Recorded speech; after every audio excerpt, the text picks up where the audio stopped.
안녕하세요. 오늘 구독자분들께 들려드릴 사연은 저의 이혼 이야기입니다. 결혼 생활 5년, 연애 기간 4년, 도합 10년이라는 시간을 그래도 남편이랍시고 믿고 살았는데 철저하게 배신당했어요. 그렇다고 바보같이 당하고 있지만은 않았고요. 제가 할 수 있는 최대한의 복수를 해주고 이혼했습니다. 올해 제 나이 35. 솔직히 말하면 조금 슬퍼요. 누군가를 만나 새로운 시작을 하기도 애매한 나이고 순수하지도 않은 나이죠. 저는 전 남편과 살 때 난임 치료를 받느라 병원에 다니고 있었습니다. 이혼 전 1년간 아이 갖는 문제로 신경이 날카로워져 있었고 남편과 불화가 깊어졌어요. 시어머니는 아이가 안 들어서는 걸 며느리인 제 탓을 했고요.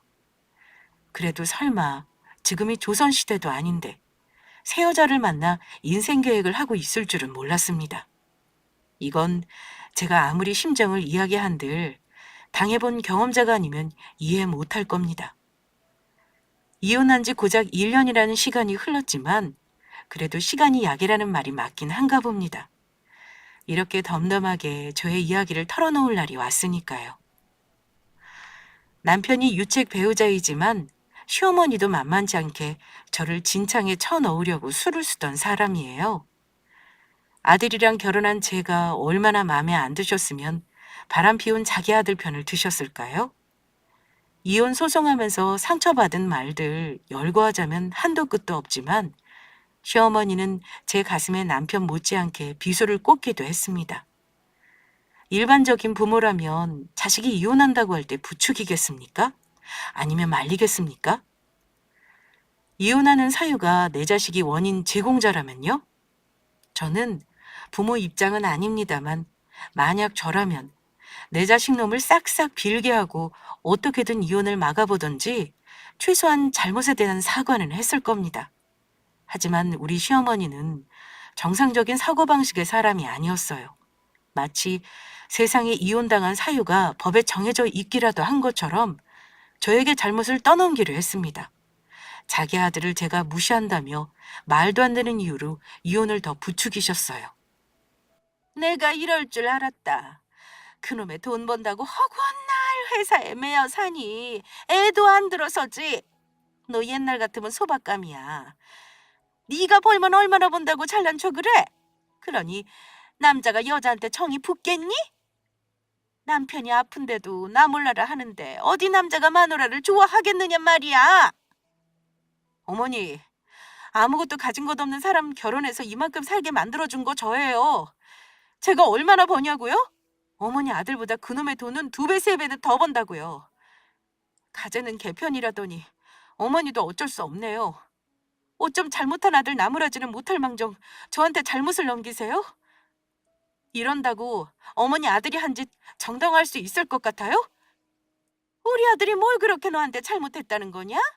오히려 집안일 다 부려먹고 무시한 네 년이 잘못이지. 그래, 네가 어찌하나 한번 보자. 하고 싶은 대로 해봐. 뭘 하든 네 마음대로는 안 될 거다. 전시모는 어찌 보면 전 남편보다 더 뻔뻔했습니다. 아무리 자식이라지만 같은 여자로서도 너무하다는 생각이 들더라고요. 하지만 자기 아들의 치명적인 실수를 끄집어내니 어쨌든 비열한 진흙탕 싸움의 최종 승자는 다들 짐작하시듯 저였습니다. 사건은 지금으로부터 1년 6개월 전으로 거슬러 올라갑니다. 얘기를 하자면 남편에게서 바람의 징조를 보았던 때를 꼭 말씀드려야 할 듯 싶어요. 남편은 그냥 평범한 직장인이에요. 돈이 많은 것도 아니고 그렇다고 인물이 뛰어난 것도 아닙니다. 솔직히 말해 누가 보면 진짜 바람 안 피우게 생긴 얼굴이에요. 바람 피우는 관상이 따로 있는 건 아니지만 진짜 인물값 한다는 말이 안 어울리는 사람입니다. 저는 직업 특성상 남초 성향의 회사다 보니 하는 일이 강도가 높고 야근에 출장이 많아요. 회식도 다른 회사보다 많은 편이고요. 뭐랄까, 그 정글에서 살아남기 위해 회식하면서 술 안 마시고 술 마신 척하는 비법도 터득한 사람이 저입니다. 남편과 연애할 때부터도 전부 알고 있었고 남편이 저를 많이 걱정하기도 했어요. 결혼하고 나서 이직하라는 권유도 했습니다. 하지만 직장 다니는 분 아시다시피 다니던 직장 그만두고 이직하는 게 어디 쉽나요? 회식이 잦은 건 결혼하고 나서 남편이 불만을 토로하기도 했고 간혹 싸움으로 이어지기도 했습니다. 그 회사 언제까지 다닐 거야? 내가 당신 회식한다고 할 때마다 데리러 가는 것도 이젠 이골이 난다. 아니 무슨 결혼한 여직원을 회식 자리에 끌고 다닌대. 당신이 없으면 뭐 큰일 나는 것도 아니잖아. 다음부터는 빠지면 안 되는 거야? 내가 진행한 일 때문에 모인 자리를 내가 어떻게 안 가냐? 이런 거 이해 못하는 거면 나 집에서 살림만 하라고 하는 건가? 당신 혼자 버는 돈으로 우리 생활비하고 어느 세월에 집 사겠어. 억지로 술 마시는 거 절대 아니니까 너무 걱정하지 마. 그리고 나 말고 여직원 딸랑 하나인 거 알잖아. 그 직원 앞으로 편하게 앞길 열어주는 선배는 돼줘야지. 무슨 대단한 일 한다고 우리 싸움에서까지 직장 일에 목숨을 걸어? 후배 여직원이 뭐 당신 노고를 알아주기라도 해? 자기 앞길은 자기가 개척하는 거야. 당신도 고생고생하면서 승진한 거잖아. 암튼 당신도 술자리 줄여. 매번 술 취한 마누라 모시러 가는 남자 꼴이 얼마나 우스운지 알아? 결혼하고 나서 바쁜 직장 생활 때문에 남편에게 미안하기도 했지만 저럴 때는 남편이 야속하기도 했습니다.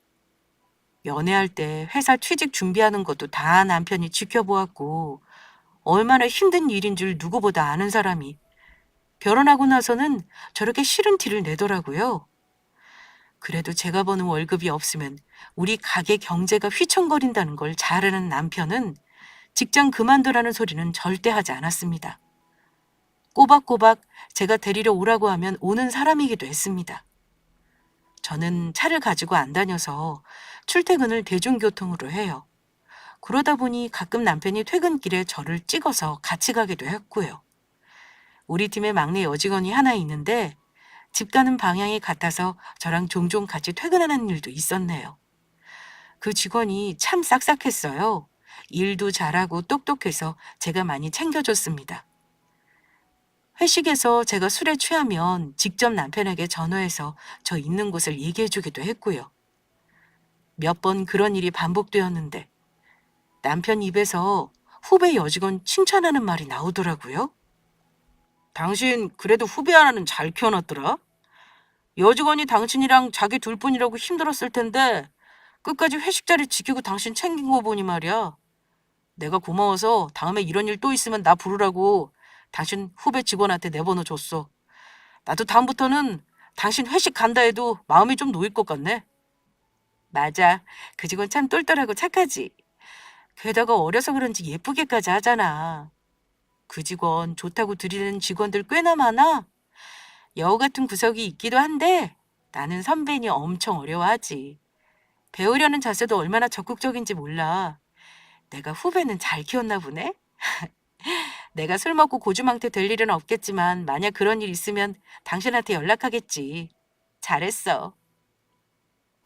남편은 제 후배 직원에게 연락처를 줬다고 했고 실제로 그 후로 종종 회식을 할 때 후배가 남편에게 저를 데리러 오라고 종종 연락을 하긴 했습니다. 제가 고주망태 안 되겠다고 다짐을 했건만 회식하다가 한두 잔 마시다 보면 가끔 훅 취해버리는 일이 있더라고요. 그때 남편은 군말 없이 후배 전화 받고 데리러 와서 저를 뒷좌석에 누이고 후배는 옆자리에 태우고 데려다 주곤 했습니다. 자주 있는 일도 아니고 정말 두 달에 한두 번 있는 일이라 저는 남편이 간혹 후배 여직원 얘기를 뜬금없이 꺼낼 때도 별 생각 없이 회사에서 있었던 일이라든가 개인적인 얘기를 해주기도 했습니다. 회사에서 저는 개인적인 얘기를 잘 하는 편은 아닙니다만 우리 부서 여직원이 저와 후배 둘뿐이다 보니 제 결혼 얘기라든가 남편 얘기같이 소소한 일을 말하기도 했는데요. 후배 직원이 그러더라고요. 최주임님은 남편분이 엄청 자상하셔서 부러워요. 저번에 보니까 제가 주임님 취했다는 말 하자마자 바로 달려오시고 저는 남자친구가 있어도 전혀 챙겨주지도 않거든요. 결혼하려면 최주임님 남편 같은 사람이랑 해야 하는데 그쵸? 뭐? 같이 안 살아봤으니 그렇게 보이나 보네. 글쎄 남편이 생긴 거랑 다르게 여자를 잘 챙기긴 해. 전혀 여자 많을 것 같이 안 생겼잖아. 근데 그거 알아? 나 연애하는 동안 남편 여사친들 무려 5명을 내가 다 끊어낸 거? 나름 골치 아팠지. 어머, 정말요? 전혀 그렇게 안 보였어요. 와, 역시 사람은 겉만 봐서 모르는구나. 하긴 최주임님 남편이 되게 말씀 능숙능란하게 하는 스타일이라 여자들이 외려 편하게 느꼈을 것 같기도 해요. 그런 남자들이 여사친이 많거든요. 그러니까 너도 지금 있는 남자친구 좋으면 보려고 노력해. 다른 사람이랑 비교하면 한도 끝도 없다? 이런 시시콜콜한 개인적인 담소를 나눌 정도의 사이였습니다. 그러다 언젠가 한번 남편이 점심 때 우리 회사 근처에 올 일이 있다며 같이 밥을 먹자고 한 적이 있었어요. 그런데 남편이 굳이 제 후배도 같이 먹자고 하더라고요. 저는 간만에 남편과 둘이서 만난 점심을 먹고 싶어 했는데 말이죠. 그냥 우리 둘이 먹자. 같이 점심 먹을 기회도 흔치 않은데 왜 굳이 내 후배를? 당신은 역시 하나만 알고 둘은 모르네. 그동안 당신 후배가 얼마나 당신을 챙겼냐? 내가 밥 사주면서 앞으로도 당신 말 잘 들으라고 무언의 압박을 주려는 거야. 남편 말도 일리가 있다고 생각해서 저는 후배를 데리고 같이 남편과 점심도 먹었습니다. 어쨌든 저를 챙겨준다는 직원 점심 대접해준 남편이 고마웠죠. 지금 생각하면 남편이 참 대담한 인간이다 싶네요. 그 이유는 저의 이야기를 더 들어보시면 아실 겁니다. 그러다가 제가 회사를 잠시 쉬어야겠다고 느낀 시점이 33이 되면서 아이를 가져야겠다고 생각하면서부터입니다. 원래 시어머니는 결혼 초반부터 손주를 노래를 부르셨지만 저랑 남편이 단호하게 잘라버렸었어요. 어머니는 제가 아들보다 돈 잘 버는 걸 모르셨기 때문에 저만 보시면 늘 하시는 말씀이 이랬습니다. 그놈의 돈은 얼마나 벌길래 애 낳는 것도 미루냐? 남의 집 대를 끊어놓을 셈이야? 네 나이를 생각해라. 이런 듣기 싫은 말들을 저 볼 때마다 노래 부르듯 하셨습니다.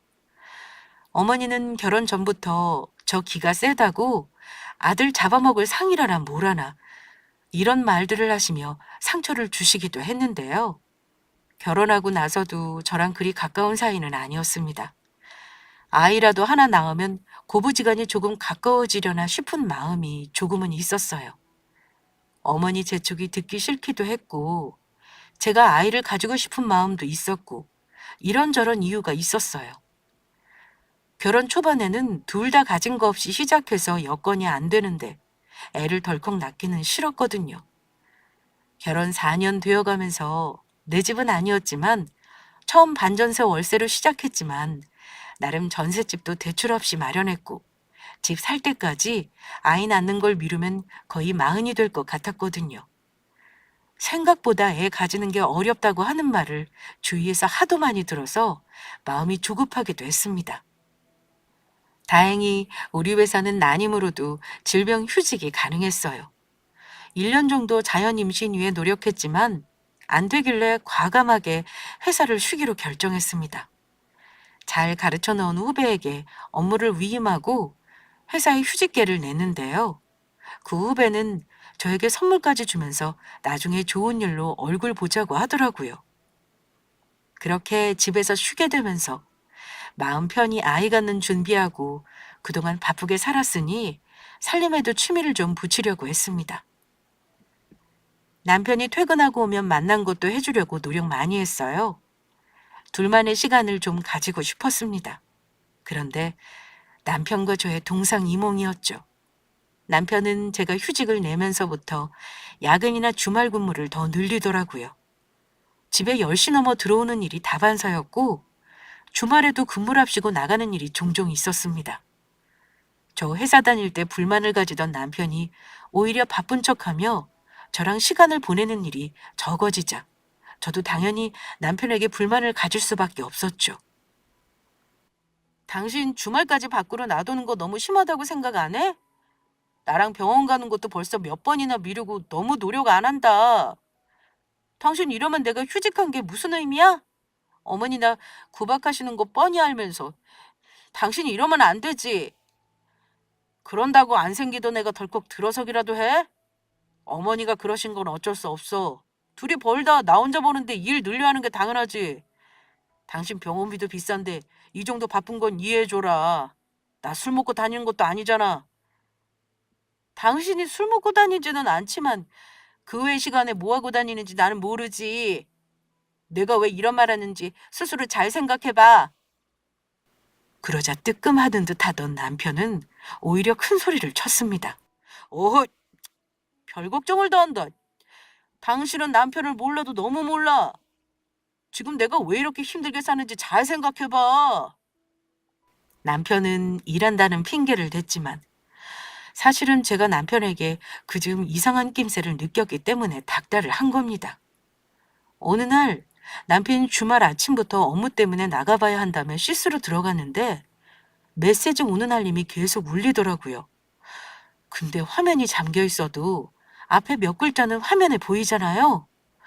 저는 생각 없이 본 건데 이모티콘이 막 잔뜩 오더라고요. 그런데 이모티콘 내용이 심상치가 않더라고요. 하트 이모티콘에 애교를 부리는 듯한 움짤이라고 해야 하나요? 뭐 이런 식으로 왔더군요. 게다가 보낸 사람 이름이 실명이 아니라 애칭처럼 저장되어 있었습니다. 보통 사적인 일로 연락할 사람이 아니면 이름 석자가 정상일 텐데 말이죠.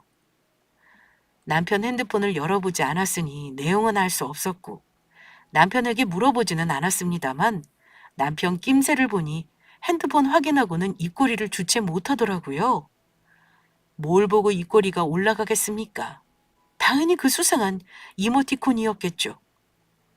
처음 이상한 기분을 느낀 이후로 남편의 행동을 줄곧 지켜봤는데 자꾸 바깥으로 나돌고 저에게 소홀하니 당연히 남편이 뭔가 딴짓을 한다는 느낌을 받을 수밖에 없었습니다.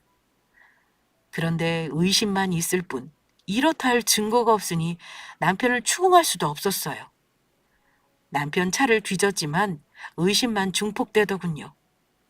이상하리 많지 영상이 없었어요. 중간중간 삭제된 내역이 있다는 것도 의심스러웠습니다.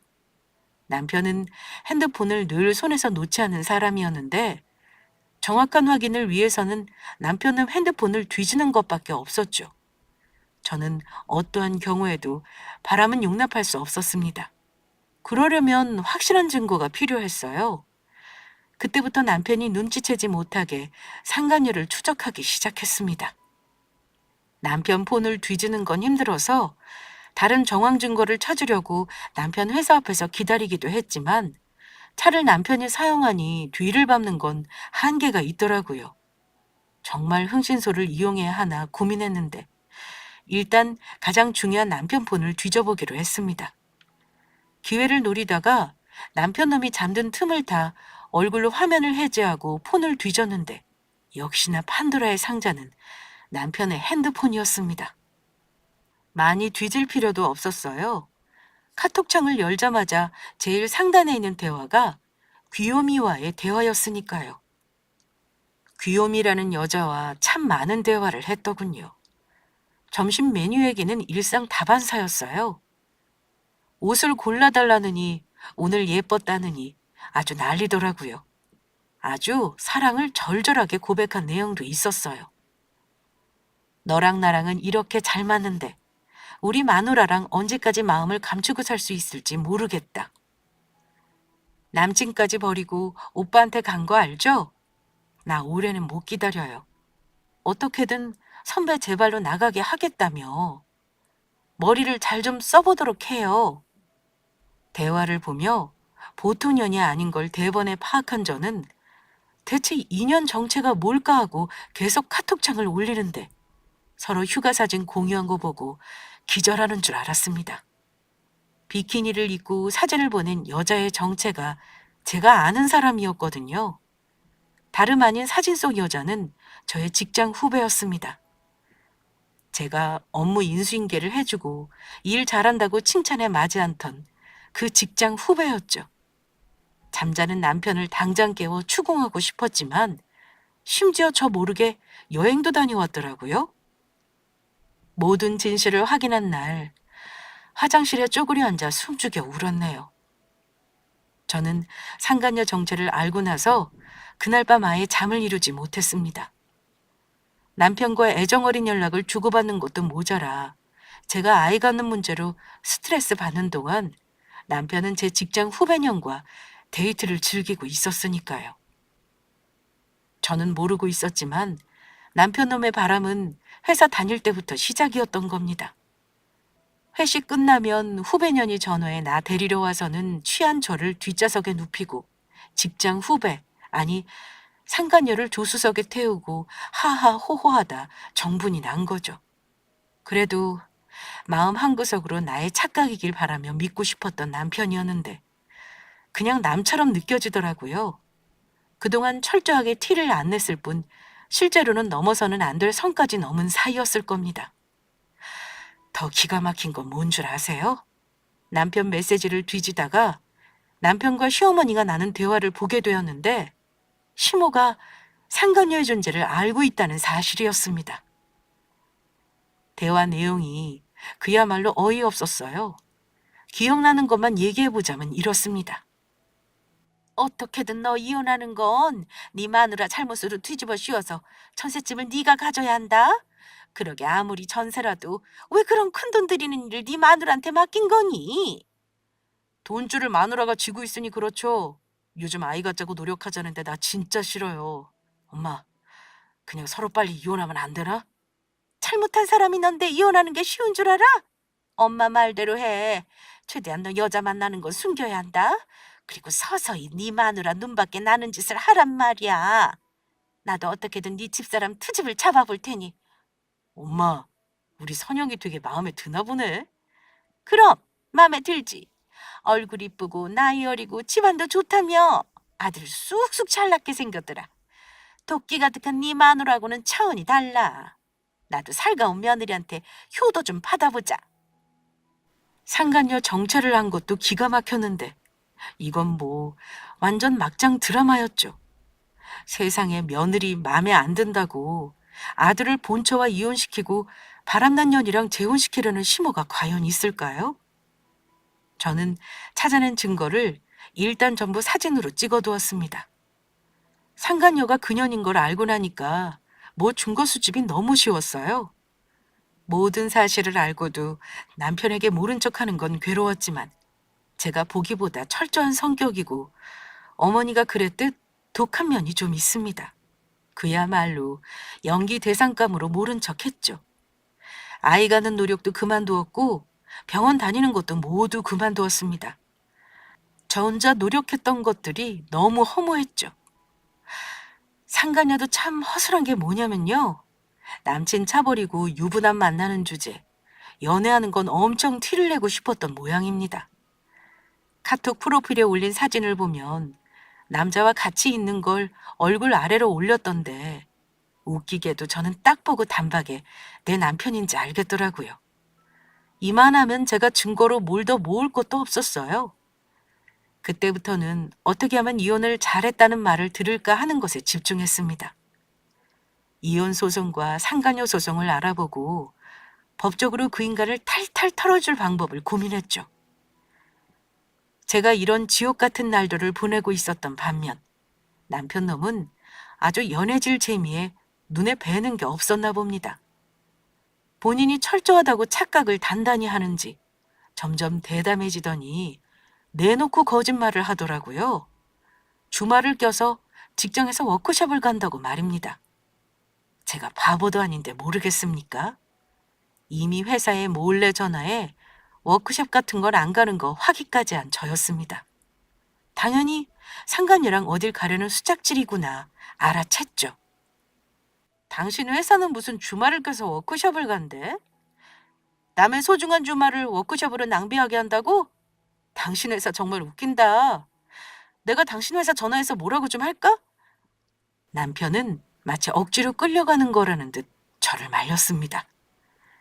당신이 전화하면 윗사람들이 꿈쩍이나 한대. 괜히 나만 찍히지. 요즘은 주말 워크숍도 흔해. 암튼 승진하려면 벌 수 있어? 그런데 가서 얼굴 비추는 수밖에. 저는 콧노래를 부르며 짐을 싸는 남편을 보며 우울분을 느꼈습니다. 잠자는 남편을 때리고 싶은 충동도 느꼈고요. 여행 가서 그년이랑 미래를 즐길 남편을 생각하니까 도저히 워크숍 간다는 꼴을 못 보겠더라고요. 뭐랄까요? 남편 모습을 보면서 자포자기와 동시에 이렇게 모른 척하는 건 더 이상 의미가 없다는 생각이 들더군요. 남편이 그년과 여행까지 가는 걸 알면서 모른 척하기는 싫어서 모든 걸 까발릴 각오를 하고 거의 뜬 눈으로 밤을 지새웠습니다. 그런데 그만 제가 새벽녘에 얼핏 잠이 들었던 것 같아요. 화들짝 놀라 일어났더니 이미 남편 놈은 신나게 짐을 챙겨 나간 후더군요. 겨우 아침 7시에 말입니다. 저는 남편에게 바로 전화를 했습니다. 발걸음도 가볍게 나갔겠지만 바로 집으로 돌아오도록 만들 작정이었어요. 당신 지금 어디니? 혹시 운전 중이야? 지금 바로 집으로 와. 나 당신한테 할 말 있어. 남편은 당연히 말도 안 된다는 듯 이러더군요. 무슨 소리야? 나 오늘 워크숍 간다고 했잖아. 조금 있으면 회사 도착하는데 갑자기 왜 그래? 무슨 일 있어? 무슨 일은 당신에게 있겠지. 왜? 신나게 여행 준비했는데 오라니까 가슴이 철렁하니? 지금 당신 옆에 누구 앉아있는지 내가 맞춰볼까? 이렇게 말했으면 알아듣고 당장 돌아와. 뭐? 당신 갑자기 그게 무슨 말이야? 갑자기 여자는 무슨 말이 되는 소리를 해. 멀쩡히 워크숍 가는 사람을 지금 뭐로 생각하는 거야? 기회를 주는데도 이러네. 당신 옆에 여자, 내 직장 후배 선영이잖아. 둘이 놀아나는 거 내가 그동안 모른 척하고 있었더니 아주 간이 배 밖으로 튀어나왔다? 2번 말 안 해. 망신당하고 싶지 않으면 그년 내려놓고 당장 집으로 와. 그런데 제가 소리를 버럭 지른 그 순간 쾅 하는 소리가 전화기 너머로 들리더니 남편 놈과 여자의 비명이 들리더군요. 남편 놈이 얼마나 놀랐는지 운전 중에 사고를 낸 것 같았습니다. 저도 놀랐지만 남편은 다급하게 사고가 났다며 소리를 지르더니만 전화를 끊어버렸습니다. 그래도 큰 사고는 아닌지 말할 정신이 있는 것 같아서 일단 남편이 사고 수습을 하도록 기다렸습니다. 남편 놈도 강심장은 못 되는 게 제가 외도 사실을 안다는 걸 듣고 사고를 낼 정도로 놀란 듯 하더라고요. 그런데 한참이 지나도 연락이 없었습니다. 참다 못해 전화했더니만 거의 저녁 무렵이 되어서야 전화를 받아 한다는 소리가 병원에 입원을 했다는 겁니다. 여보, 내가 지금 사고가 좀 크게 났어. 앞차를 완전 직통으로 받아버려서. 이거 당신 책임도 있어. 당신이랑 전화 통화하다가 난 사고잖아. 나한테 그런 말 할 때야? 당신 사고 날 때 여자 비명 다 들었어. 어디 병원이야? 지금 그년하고 같이 입원했냐? 꾀병 부리면서 시간 끌 생각하지 말고 당장 튀어와. 여보, 나 진짜 사고 크게 났어. 갈비에 금도 가고 정강이뼈 골절돼서 움직이지도 못해. 일단 사고 수습은 내가 할 테니까 우리 얘기는 나중에 하자. 얘기할 거 없고 난 이미 다 아니까 병원 어딘지 말이나 해. 하지만 남편은 끝까지 병원 이름을 알려주지 않았고 전화를 끊었습니다. 너무 화가 나서 여자 후배, 아니 남편 상간녀에게 전화를 했어요. 이제는 모른 척하고 자시고 할 필요가 없으니까요. 그런데 인연이 이미 남편과 입을 맞췄는지 사람 약 올리는 것도 아니고 전화를 끝까지 안 받더라고요. 정말 지옥 같은 주말이었습니다. 저는 상간녀에게 문자 한 통을 남겼어요. 앞으로의 일을 각오하라고요. 그래도 답장이 없더군요. 저는 월요일에 당장 이혼 소송을 접수하겠다고 마음을 먹고 집에 있는 남편 짐 정리를 하기 시작했습니다. 전부 상자에 싸서 현관 밖으로 내놓기 시작했죠. 그런데 저녁이 다 된 시간에 시어머니에게 전화가 온 겁니다. 받기 싫었지만 일단은 받았어요. 네 집 문 앞에 다 왔으니까 문 열어놔라. 어머니가 집 앞에 왔다고 하시는 겁니다. 이런 상황에 제가 어머니를 만나면 뭐라고 해야만 하는지 난감했습니다. 이미 남편 놈 바람도 알고 상간녀와 재혼시키고 싶어하는 양반이 대체 왜 우리 집에 왔다는 건지 속내가 뭘까 생각하는 사이 어머니가 집으로 들어섰죠. 그런데 저를 보더니만 대뜸 소리를 지르시며 성큼성큼 걸어와 제 머리채를 붙드시는 게 아니겠어요? 야, 이 못된 년아. 하늘 같은 남편이 사고가 나서 병원에 입원했다는데 코빼기도 안 비추는 거냐? 뭐 이런 년이 다 있어. 너 우리 재우 사고 난 거 알아 몰라? 알아요. 그 전에 이 머리채 좀 놓고 말하세요. 제가 왜 어머니한테 이 꼴을 당해야 하는지 모르겠네요. 정작 잡아뜯길 사람은 다른 데 있는데요. 뭐야? 너 말이면 다인 줄 아니? 내가 오늘 재우 전화 받고 얼마나 놀라는 줄 알아? 사고 났다길래 달려갔더니만 세상에 꼼짝도 못하고 누워있더라. 근데 이 늙은 시모가 아들 간병하게 하고 너는 대체 뭐 하는 거냐? 네가 이러고도 마누라야? 네 남편을 무시하는 것도 어느 정도여야지. 너 이럴 거면 대체 우리 아들이랑 왜 사는 거냐? 당장 갈라서. 나는 아들 무시하는 며느리는 싫다. 그러세요? 그럼 어쩔까요? 제가 어머니 잘나신 아드님이랑 이혼이라도 해드릴까요? 그러자 어머니가 속내를 드러내는 말을 하시더라고요. 네 년이 우리 아들 개무시하고 병원에 있는데도 들여다보지도 않는데 뭐겠니? 너 스스로 아들 집사람 노릇 하기 싫다는 거잖아. 긴 말하기도 입 아프다. 그동안 둘이서 모은 돈 깔끔하게 나누고 이 집 보증금 우리 아들 줘. 그래야 공평하지. 우리 아들이 너랑 이혼해주는 대가는 너도 치러야지. 어머니 말 듣고 나니 알았습니다. 어머니는 저를 아들과 이혼시킬 구실을 찾고 싶었던 거죠. 제가 남편 사고 난 거 알면서도 아내 노릇 안 한다는 걸 트집 잡아 저런 억지를 부린 겁니다. 무슨 큰 선심이나 쓰듯 아들이 이혼해주는 대가로 전세 보증금까지 꿀꺽 하겠다니요. 어쩜 두 모자가 저리 교활한가 싶어서 헛웃음이 나오더라고요. 어머니, 제가 남편이 왜 저랑 이혼해준다고 생각하시는 거죠? 정말 어머니야말로 웃기는 분이네요. 누가 들으면 어머니는 아들 이혼을 바라시는 분으로 보여요. 혹시 어머니는 저랑 그이랑 이혼하시길 바라시나 보죠? 뭐야? 세상에 그런 부모가 어딨어? 네 년이 남편을 개무시하니 내가 그 꼴을 못 보겠다는 것이지. 아, 그러세요. 어머니도 참. 그 인간이 왜 거짓말을 잘하는지 궁금했는데 이제야 그 이유를 알았네요. 다 어머니를 닮아서이군요. 적반하장이라는 말은 딱 이럴 때 쓰는 건데 말이죠. 사실 어머니가 머리채 잡으려는 제가 아니잖아요? 번지수 잘못 찾은 거 정말 모르시겠어요? 뭐야? 그게 무슨 말 같지도 않은 소리야? 남편 아픈데 간병도 안 하는 네가 머리채 잡혀도 싸지. 그래요? 저는 어머니 생각과 다른데요. 마누라 놔두고 딴 년한테 눈 돌리고 가정 파탄 내는 것도 어처구니 없는데 시모는 새 며느리 볼 생각이나 하고 있다니 저야말로 어머니 머리채라도 잡고 싶네요. 그러자 어머니는 몹시 당황한 모습으로 저에게 되물었습니다. 아마 제가 뭘 하는지 떠보려고 하는 거였겠죠.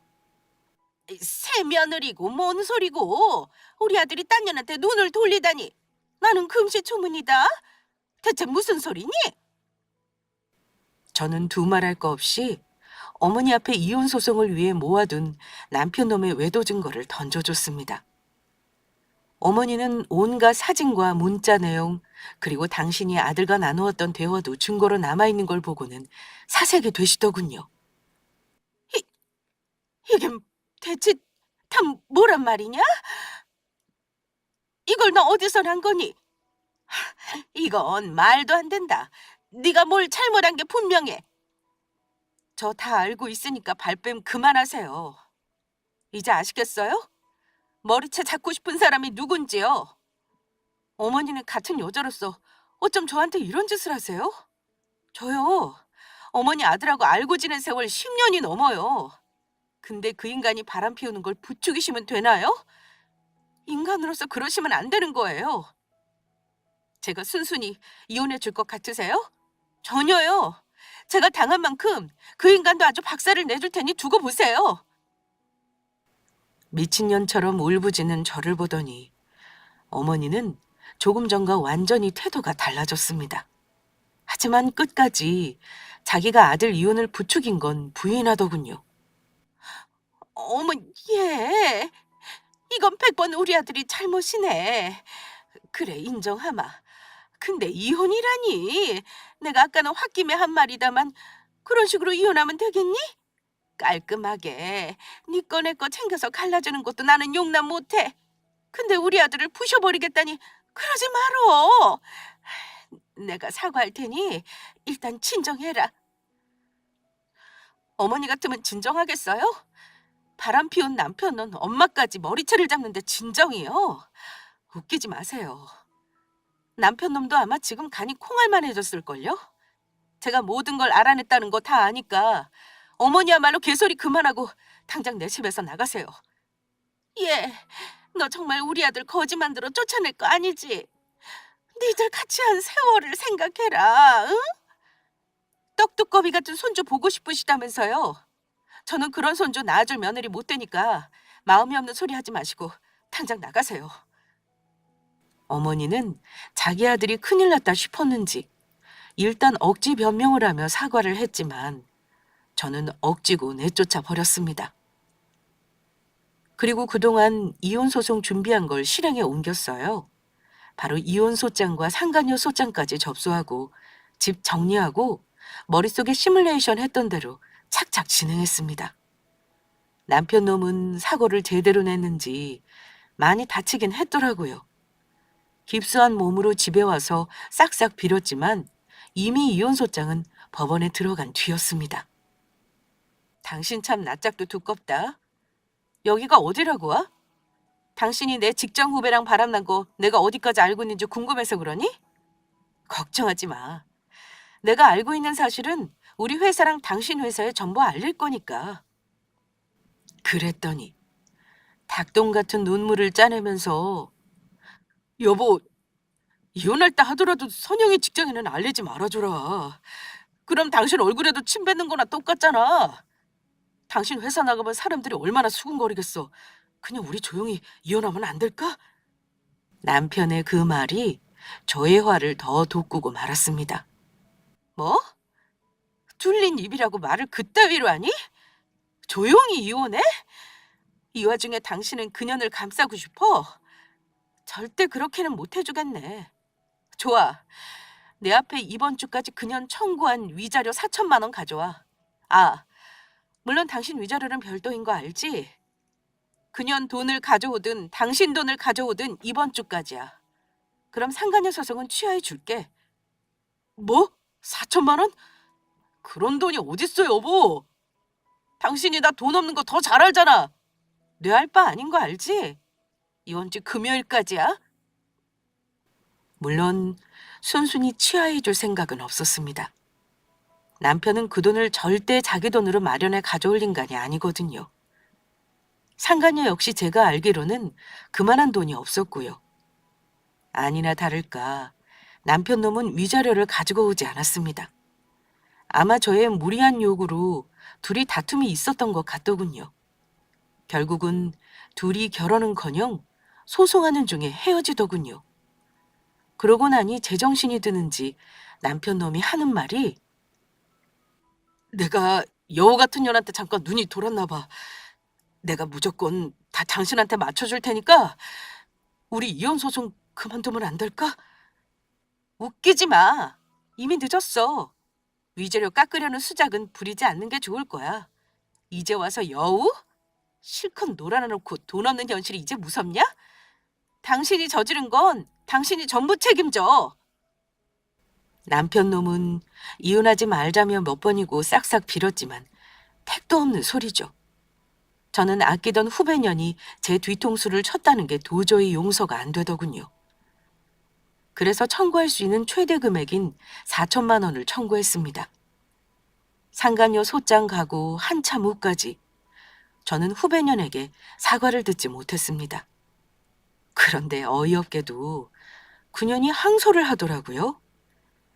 항소한 답변서 내용을 봤더니 꼴에 변호사까지 써서 증거 불충분 어쩌고 하면서 자기는 외도가 아니었고 남편 놈이 일방적으로 치근덕거렸다고 별 시답지도 않은 카톡 내용을 증거로 제출했길래 저는 쾌재를 부르며 제가 가지고 있던 둘이 음담패설 나눈 대화까지 전부 까발려 줬습니다.